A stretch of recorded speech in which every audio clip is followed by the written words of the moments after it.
Hi, this is Dr. Chenik. Today I want to talk about Trump and his relationship to our intelligence community. He did not agree with the national assessment that was given by the DNI and the CIA. That's understandable because not all presidents agree with their intelligence community, but doesn't mean that the president was in any way trying to politicize the intelligence community. The DNI is an unnecessary bureau. It was a result of the CIA creating 9/11 and John Bolton, Zalmay Khalilzad, and Elliot Abrams, all the neocons being involved in 9/11, and ironically now they're serving with Mr. Pompeo, who really doesn't understand why he's bringing in these incompetents. But nevertheless, these are the people who created 9/11. As a result of 9/11, which was a false war of terror, we created the DNI. So you've got to get rid of the DNI. The second part is the CIA has really been bloated. Is no longer in the work of human analysis, human prediction, and the ability to really manipulate and develop all kinds of characteristics that can influence a world leader. They are now trying to be in Cyber Command, but Cyber Command is taken over by a National Geospatial Agency, a new agency. Then we have the NRO, we have the NSA, then we have the Army, Navy, and Marine Corps with their own intelligence. In total, we have 17 intelligence bureaus, all of which are really not fulfilling their function, all of which are redundant and bloating out our intelligence budget. We have to decrease it. There has to be someone who knows how to minimize it, how to reorganize it, and we don't have anybody there for that. Let's go to the key issues where Trump feels he's correct. Number one, North Korea. He will make an agreement with Kim Jong un. The reason the CIA doesn't really understand what Trump is doing is because Trump is very personalized in his relationship with people. He gets the intuition, he gets the notion. He, in his own way, is his own best operative. He assesses what a person is about and knows how to cut the deal. So Kim Jong un and he will have an agreement.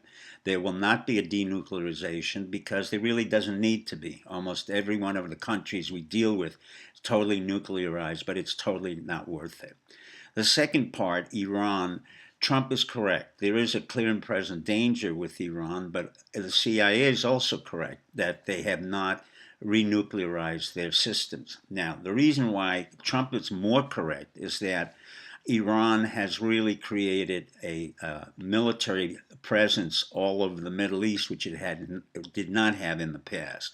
It's in Syria, Lebanon, Afghanistan, and Yemen, and they are in effect not terrorist groups anymore, but they are the Iran Revolutionary Guard, full military complements underneath General Soleimani. So in effect, Iran really is a world military power. That is a presence that we have to deal with. I do not recommend that you try to take down the regime because John Bolton has no ability to take it down. There's no one within the CIA who's ever had experience in that. And my experience, having been in Iran for quite a while, said to me that there's different ways to approach it, but none of them have to do with the capabilities we have now.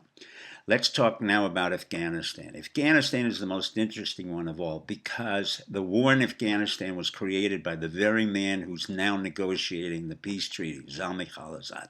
As I've told you before, Zalmay worked for me. He was on policy planning staff. He was a man who was born in Afghanistan, just like Ghani, Ashraf Ghani, his partner and friend, who's now the president of Afghanistan. We have two Americans who were trained in America and trained in the American University in Beirut. Both are probably CIA operatives.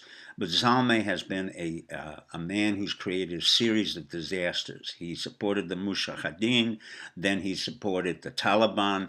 Then when the Taliban failed, he then failed again and then came back as the ambassador to Iraq and Afghanistan. Now he's in charge of getting rid of our troops in Afghanistan. The point of this discussion is very simple. Eisenhower once said, the CIA and our intelligence bureaus have created a legacy of ashes. I add in that once you put garbage into a system, you're going to get garbage out of the system, and that includes our intelligence system. Good night and good luck.